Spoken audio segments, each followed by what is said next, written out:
The Lotus Sutra. Sadharma Pundarika Sutra. Translated by Burton Watson. Nichiren.info. Chapter 4. Belief and Understanding.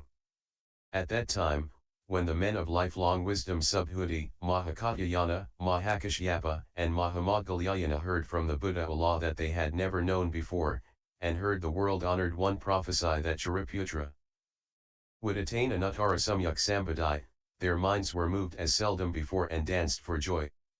At once they rose from their seats, arranged their robes, bared their right shoulders and bowed their right knees to the ground. Pressing their palms together with a single mind, they bent their bodies in a gesture of respect and, gazing up in reverence at the face of the honored one, said to the Buddha, "We stand at the head of the monks and are all of us old and decrepit. We believed that we had already attained nirvana and that we were incapable of doing more, and so we never sought to attain Anuttara Samyak Sambadhi. It has been a long time since the world-honored one first began to expound the law.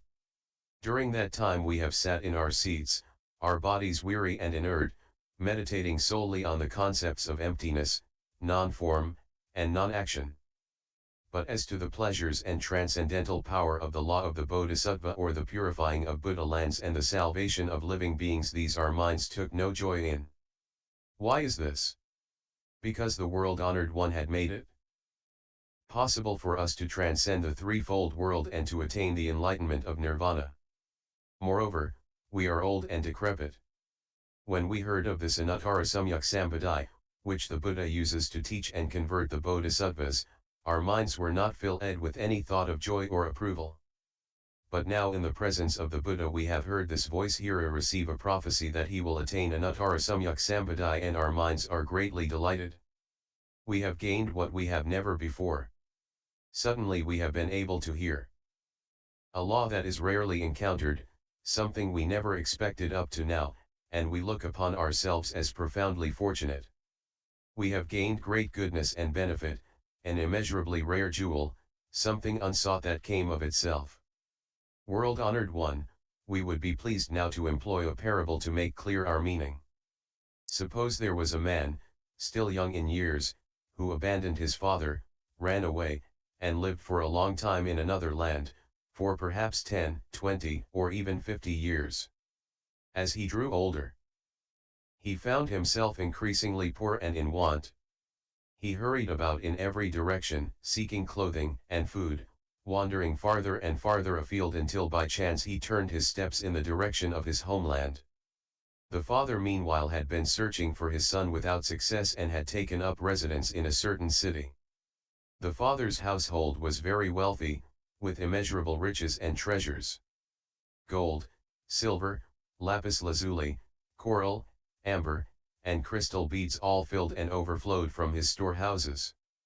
He had many grooms and menservants, clerks and attendants, and elephants, horses, carriages, oxen, and goats beyond number.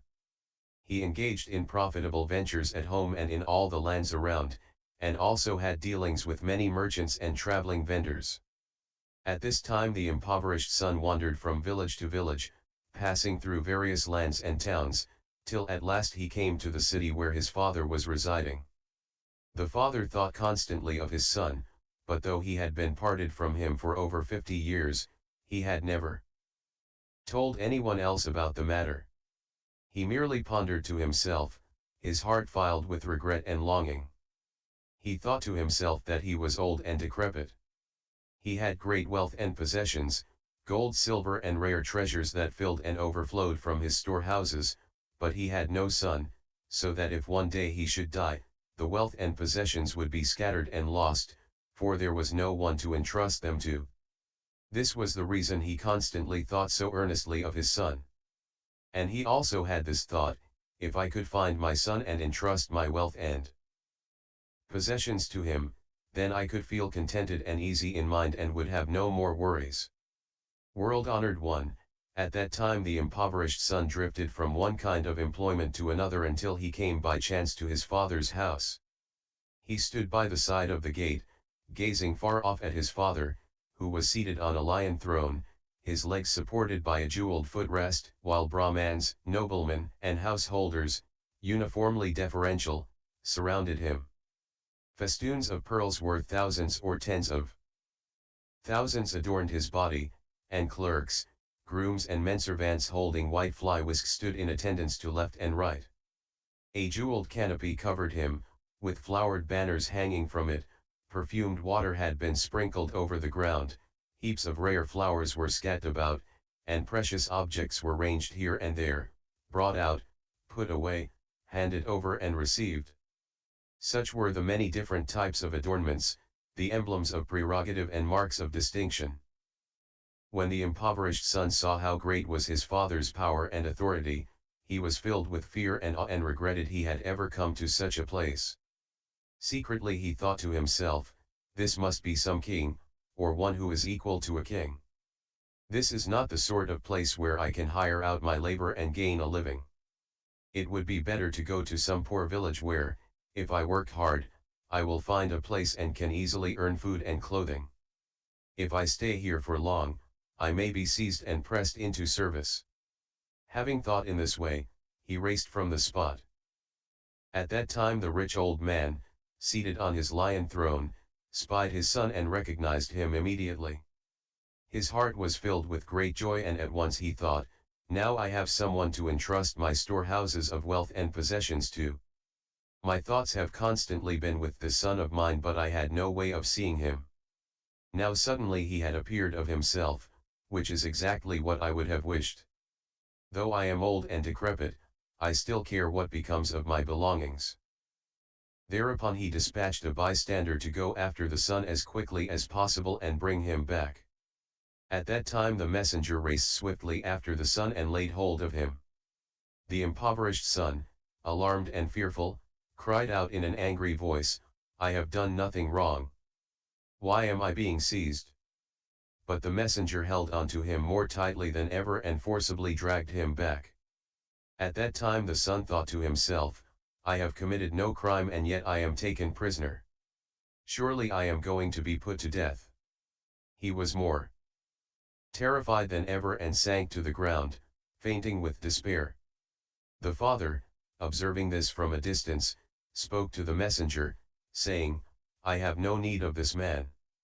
Don't force him to come here, but sprinkle cold water on his face so he will regain his senses. Then say nothing more to him. Why did he do that? Because the father knew that his son was of humble outlook and ambition, and that his own rich and eminent position would be difficult for the son to accept. He knew very well that this was his son, but as a form of expedient means he refrained from saying to anyone, this is my son. The messenger said to the son, I am releasing you now. You may go anywhere you wish. The impoverished son was delighted, having gained what he had not had before, and picked himself up from the ground and went off to the poor village in order to look for food and clothing. At that time the rich man, hoping to entice his son back again, decided to employ an expedient means and send 2 men as secret messengers, men who were lean and haggard and had no imposing appearance. Go seek out that poor man and approach him casually. Tell him you know a place where he can earn twice the regular wage. If he agrees to the arrangement, then bring him here and put him to work. If he asks what sort of work he will be put to, say that he will be employed to clear away excrement, and that the 2 of you will be working with him. The 2 messengers then set out at once to find the poor man, and when they had done so, spoke to him as they had been instructed. At that time the impoverished son asked for an advance on his wages and then went with the men to help clear away excrement. When the father saw his son, he pitied and wondered at him. Another day, when he was gazing out the window, he saw his son in the distance, his body thin and haggard, filthy with excrement, dirt, sweat, and defilement. The father immediately took off his necklaces, his soft fine garments and his other adornments and put on clothes that were ragged and soiled. He smeared dirt on his body, took in his right hand a utensil for removing excrement, and assuming a gruff manner, spoke to the laborers, saying, keep at your work. You mustn't be lazy. By employing this expedient means, he was able to approach his son. Later he spoke to his son again, saying, "Now then, young man, you must keep on at this work and not leave me any more. I will increase your wages, and whatever you need in the way of utensils, rice, flour, salt, vinegar, and the like you should be in no worry about. I have an old servant I can lend you when you need him. You may set your mind at ease. I will be like a father to you, so have no more worries." Why do I say this? Because I am well along in years, but you are still young and sturdy. When you are at work, you are never deceitful or lazy or speak angry or resentful words. You don't seem to have any faults of that kind the way my other workers do. From now on, you will be like my own son. And the rich man proceeded to select a name and assign it to the man as though he were his child. At this time the impoverished son, though he was delighted at such treatment, still thought of himself as a person of humble station who was in the employ of another. Therefore the rich man kept him clearing away excrement for the next 20 years. By the end of this time, the son felt that he was understood and trusted, and he could come and go at ease, but he continued to live in the same place as before. World-honored one, at that time the rich man fell ill and knew he would die before long. He spoke to his impoverished son, saying, "I now have great quantities of gold, silver, and rare treasures that fill and overflow from my storehouses. You are to take complete charge of the amounts I have and of what is to be handed out and gathered in. This is what I have in mind, and I want you to carry out my wishes." Why is this? Because from now on, you and I will not behave as two different persons. So you must keep your wits about you and see that there are no mistakes or losses. At that time the impoverished son, having received these instructions, took over the surveillance of all the goods, and gold, silver and rare treasures, and the various storehouses, but never thought of appropriated for himself so much as the cost of a single meal. He continued to live where he had before, unable to cease thinking of himself as mean and lowly. After some time had passed, the father perceived that his son was bit by bit becoming more self-assured and magnanimous in outlook, that he was determined to accomplish great things and despised his former low opinion of himself. Realizing that his own end was approaching, he ordered his son to arrange a meeting with his relatives and the king of the country, the high ministers, and the noblemen and householders. When they were all gathered together, he proceeded to make this announcement: "Gentlemen, you should know that this is my son, who was born to me. In such and such a city he abandoned me and ran away, and for over 50 years he wandered about suffering hardship. His original name is such and such, and my name is such and such. In the past, when I was still living in my native city, I worried about him and so I set out in search of him. Some time after, I suddenly chanced to meet up with him. This is the truth, my son, and I will in truth am his father. Now, everything that belongs to me, all my wealth and possessions, shall belong entirely to the son of mine. Matters of outlay and income that have occurred in the past the son of mine is familiar with." World-honored one, when the impoverished son heard these words of his father, he was filled with great joy, having gained what he never had before, and he thought to himself, "I originally had no mind to covet or seek such things. Yet now these stores of treasures have come of their own accord." World-honored one, this old man with his great riches is none other than the thus come one, and we are all like the Buddha's sons. The thus come one constantly tells us that we are his sons. But because of the three sufferings, world-honored one, in the midst of birth and death we undergo burning anxieties, delusions, and ignorance, delighting in and clinging to lesser doctrines. But today the world-honored one causes us to ponder carefully, to cast aside such doctrines, the filth of frivolous debate. We were diligent and exerted ourselves in this matter until we had attained nirvana, which is like one day's wages. And once we had attained it, our hearts were filled with great joy and we considered that this was enough. At once we said to ourselves, because we have been diligent and exerted ourselves with regard to the Buddhist law, we have gained this breadth and wealth of understanding.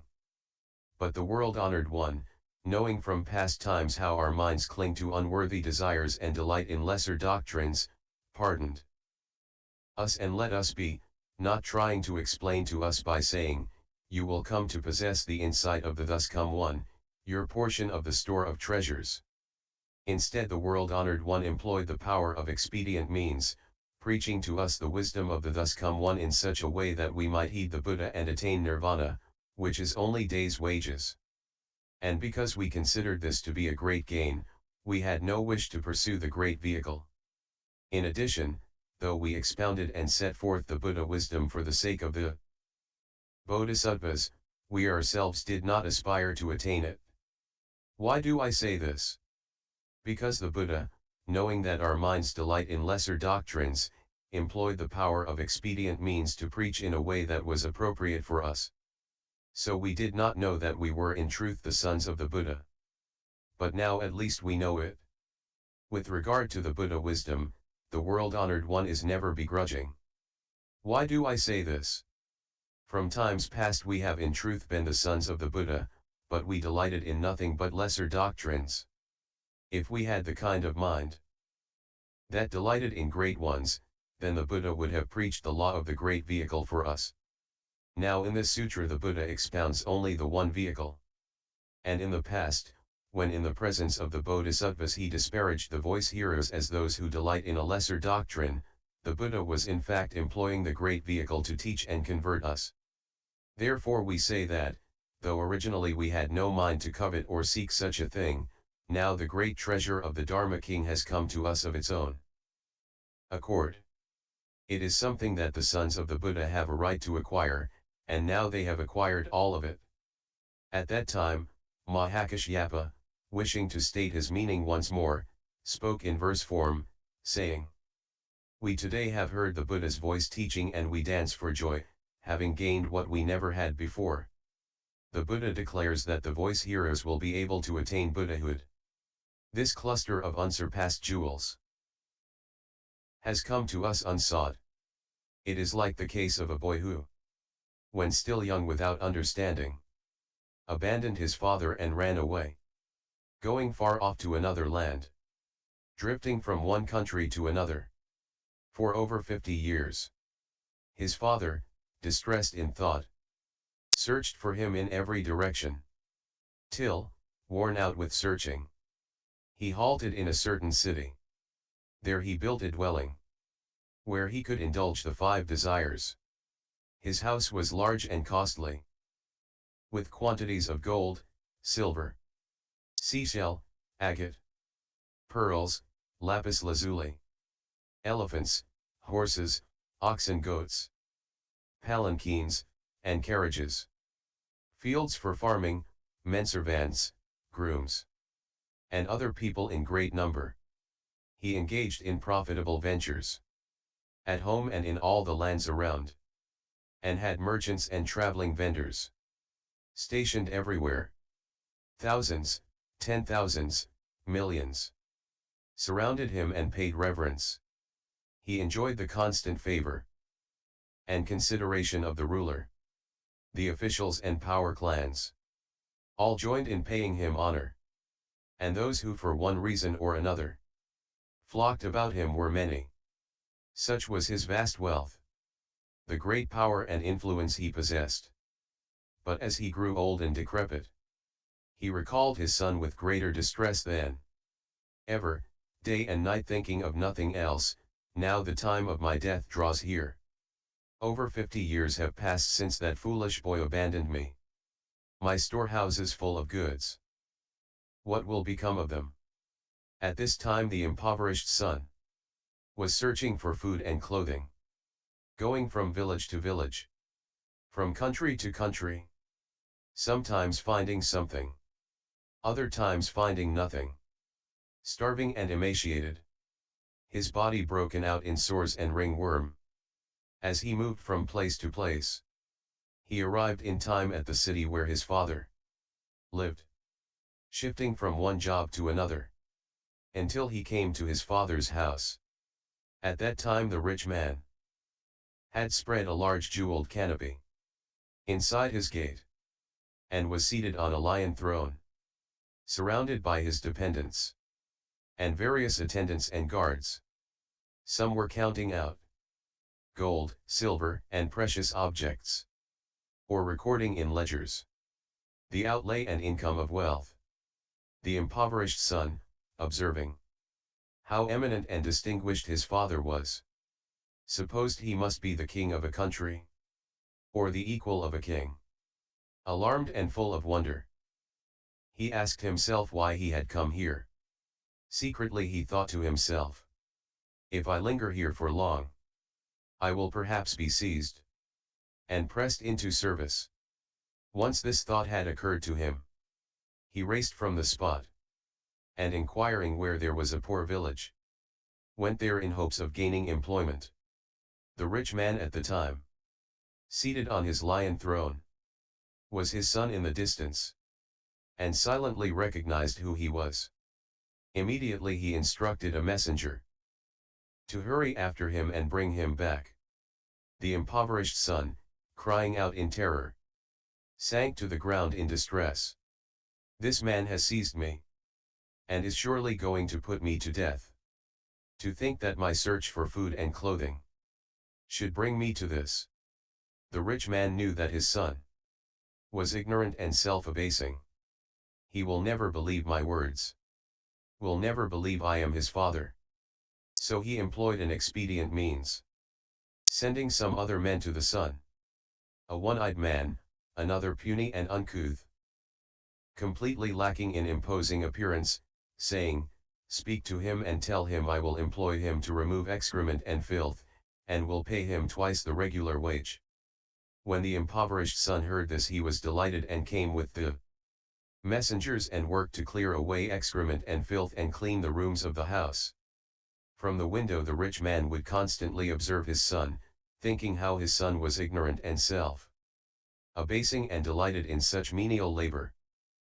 At such times the rich man would put on dirty ragged clothing, take in hand a utensil for removing excrement, and go to where his son was, using this expedient means to approach him, encouraging him to work diligently. I have increased your wages, and given you oil to rub on your feet. I will see that you have plenty to eat and drink, mats and bedding that are thick and warm. At times he would speak severely. You must work hard. Or again he will say in a gentle voice, you are like a son to me. The rich man, being wise, gradually permitted his son to come and go in the house. After 20 years had passed, he put him in charge of household affairs, showing him his gold, silver, pearls, crystal, and the other things that were handed out or gathered in, so that he would understand all about them, though the son continued to live outside the gate, sleeping in a hut of grass, for he looked upon himself as poor, thinking, none of these things are mine. The father knew that his son's outlook was gradually becoming broader and more magnanimous, and wishing to hand over his wealth and goods, he called together his relatives, the king of the country and the high ministers, the noblemen and householders. In the presence of this great assembly, he declared, this is my son, who abandoned me and wandered abroad for a period of 50 years. Since I found him again, 20 years have gone by. Long ago, in such and such a city, when I lost my son, I traveled all around searching for him, until eventually I came here. All that I possess, my house and people, I hand over entirely to him, so he may do with them as he wishes. The son thought now in the past he had been poor, humble and self-abasing in outlook, but now he had received from his father this huge bequest of rare treasures, along with the father's house, and all his wealth and goods. He was filled with great joy, having gained what he never had before. The Buddha too is like this. He knows our fondness for the petty, and so he never told us, you can attain Buddhahood Instead he explained to us how we could become free of outflows, carry out the lesser vehicle, and be voice-hearer disciples. Then the Buddha commanded us to preach the supreme way, and explain that those who practice this will be able to attain Buddhahood. We received the Buddha's teaching, and for the sake of the great bodhisattvas, made use of causes and conditions, various similes and parables, a variety of words and phrases, to preach the unsurpassed way. When the sons of the Buddha heard the law through us, day and night they pondered, diligently and with effort practicing it. At that time the Buddha bestowed prophecies on them, saying, in a future existence, you will be able to attain Buddhahood. The various Buddhas, in their law of the secret storehouse, set forth the true facts for the sake of bodhisattvas alone. It is not for our sake that they expound the true essentials. The case is like that of the impoverished son who was able to approach his father. Though he knew of his father's possessions, at heart he had no longing to appropriate them. Thus, although we preached the treasure storehouse of the law of the Buddha, we did not seek to attain it ourselves. And in this way our case is similar. We sought to wipe out what was within ourselves, believing that was sufficient. We understood only this one concern and knew nothing of other matters. Though we might hear or purifying the Buddha lands, of teaching and converting living beings, we took no delight in such things. Why is this? Because all phenomena are uniformly empty, tranquil, without birth, without extinction, without bigness, without smallness, without outflows, without action. And when one ponders in this way, one can feel no delight or joy. Through the long night, with regard to the Buddha wisdom, we were without greed, without attachment, without any desire to possess it. We believed that with regard to the law, we possessed the ultimate. Through the long night, we practiced the law of emptiness, gaining release from the threefold world and its burden of suffering and care. We dwelt in our final existence, in the nirvana of remainder. Through the teaching and conversion of the Buddha, we gained a way that was not vain, and in doing so we repaid the debt we owed to the Buddha's kindness. Although for the sake of the Buddha's sons, we preached the law of the Bodhisattva, urging them to seek the Buddha way, yet we ourselves never aspired to that law. We were thus abandoned by our guide and teacher, because he had observed what was in our minds. From the first he never encouraged us, or spoke to us of true benefit. He was like the rich man, who knew that his son's ambitions were lowly, and who used the power of expedient means to soften and mold his son's mind, so that later he could entrust to him all his wealth and treasure. The Buddha is like this, resorting to a rare course of action, knowing that some have a fondness for the petty. He uses the power of expedient means to mold and temper their minds, and only then teaches them the great wisdom. Today we have gained what we never had before. What we previously never hoped for has now come to us of itself. We are like the impoverished son who gained immeasurable treasure. World-honored one, now we have gained the way, gained its fruit. Through the law of no outflows we have gained the undefiled eye. Through the long night we observed the pure precepts of the Buddha, and today for the first time we have gained the fruit, the recompense. In the law of the Dharma King, we have long carried out Brahma practices. Now we obtain the state of no outflows, the great unsurpassed fruit. Now we have become voice hearers in truth, for we will take the voice of the Buddha way and cause it to be heard by all.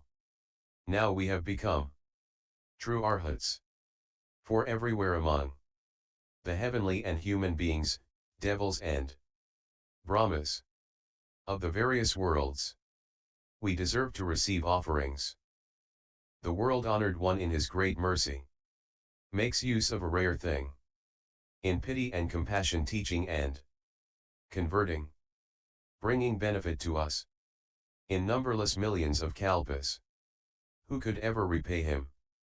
Though we offer him our hands and feet, bow our heads in respectful obeisance, and present all manners of offerings, none of us could we pay him. Though we lift him on the crown of our heads, bear him on our 2 shoulders, for kalpas numerous as Ganges sands, reverence him with all our hearts. Though we come with delicate foods, with countless jeweled robes, with articles of bedding, various kinds of potions and medicines, with ox head sandalwood, and all kinds of rare gems, construct memorial towers, and spread the ground with jeweled robes.